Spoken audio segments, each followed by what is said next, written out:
Hi అండి, అందరికీ నమస్కారం. నేను మీ జానీ. ఈరోజు వీడియోలో ఒక సింపుల్ అండ్ ఇన్స్టెంట్గా పెళ్ళిళ్ళలో వడ్డించే సేమియా కేసరి పండగలప్పుడు నైవేద్యాలకు కూడా పెట్టవచ్చు. ఇంట్లో స్మాల్ వెకేషన్స్కి ఇన్స్టెంట్గా గెస్టులు వచ్చినప్పుడు అప్పటికప్పుడు ప్రిపేర్ చేసి సర్వ్ చేయొచ్చు.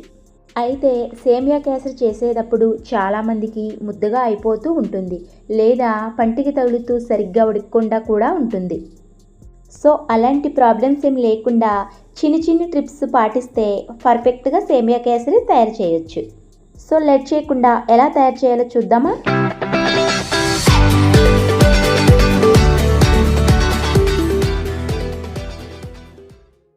స్టవ్ మీద కడాయి పెట్టుకుని అందులో 2 టేబుల్ స్పూన్ నెయ్యి వేసుకోవాలి. నెయ్యి కరిగి వీటెక్కిన తర్వాత అందులోకి 2 టేబుల్ స్పూన్ జీడిపప్పు, 2 టేబుల్ స్పూన్ కిస్మిస్ వేసి లో ఫ్లేమ్లో దోరగా వేయించుకోవాలి. ఇలా ఫ్రై అయిన జీడిపప్పు కిస్మిస్ని ఒక గిన్నెలోకి తీసి పక్కన పెట్టుకోవాలి.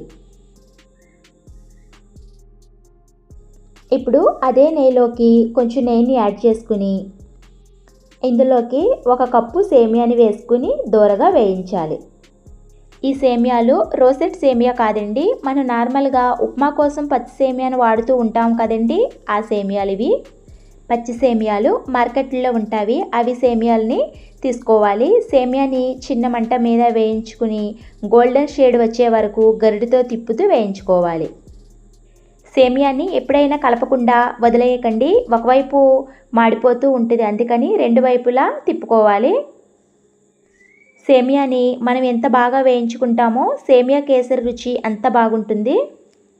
ఇక్కడ చూపించే విధంగా ఈ రంగు వచ్చే వరకు సేమియాని వేయించుకోవాలి.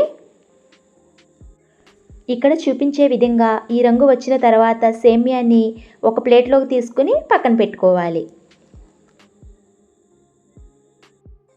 స్టవ్ మీద కడాయి పెట్టుకుని 1 కప్పు సేమియాకి 3/4 కప్పు వాటర్ని వేసుకుని వాటర్ని మరగనివ్వాలి. ఇలా వాటర్ మరుగుతున్నప్పుడు ఇందులోకి కుంకుమ పువ్వు వేసుకోవాలి. కుంకుమ పువ్వు లేదా ఎల్లో ఫుడ్ కలర్ అయినా లేదా ఆరెంజ్ కలర్ ఫుడ్ కలర్ అయినా వేసుకోవచ్చు, మంచి కలర్ వస్తుంది. అదే కుంకుమ పువ్వు వేసుకోవడం వలన మంచి కలర్తో పాటు మంచి ఫ్లేవర్ కూడా వస్తుంది. ఇలా కుంకుమ పువ్వు కరిగి మంచి కలర్ వచ్చిన తర్వాత మనం ముందుగా వేయించుకున్న సేమియాని వేసుకుని ఉడికించుకోవాలి. ఇక్కడ సేమియా కేసరి రుచి అంతా సేమియాని ఉడకబెట్టుకోవడంలోనే ఉంటుంది. సేమియాని నీళ్ళంతా విగిరేదాకా ఉడకబెట్టకూడదు, అలాగని సరిగ్గా ఉడకకుండా పంచదార వేసిన సేమియా కేసరి గట్టిగా పలుకుగా ఉండిపోతుంది. సో సేమియాని ఉడికించుకున్నాక ఒక సేమియాని తీసుకుని ఇలా బ్రేకప్ చేస్తే ఈజీగా బ్రేక్ అవ్వాలి, ఓవర్గా అవ్వకుండా. అప్పుడు సేమియాని కేసరి కన్సిస్టెన్సీ కరెక్ట్గా వచ్చినట్టు. ఇందులోకి 1/2 కప్పు పంచదారను కూడా వేసుకోవాలి. పంచదార బదులు బెల్లాన్ని కూడా వేసుకోవచ్చు. బెల్లం వేసుకుంటే 3/4 కప్పు వేసుకోవాలండి, అప్పుడే స్వీట్నెస్ బ్యాలెన్స్ సరిపోతుంది. పంచదార కరిగిన తర్వాత సేమియా పలసబడుతుంది, గరిటెతో తిప్పుకుంటూ ఉడికించుకోవాలి. ఇలా సేమియాని ఉడికించుకున్న తర్వాత మనకి ఇలా పాకాన్ని తాగితే తీగ పాకం వస్తే కన్సిస్టెన్సీ కరెక్ట్గా సరిపోతుంది.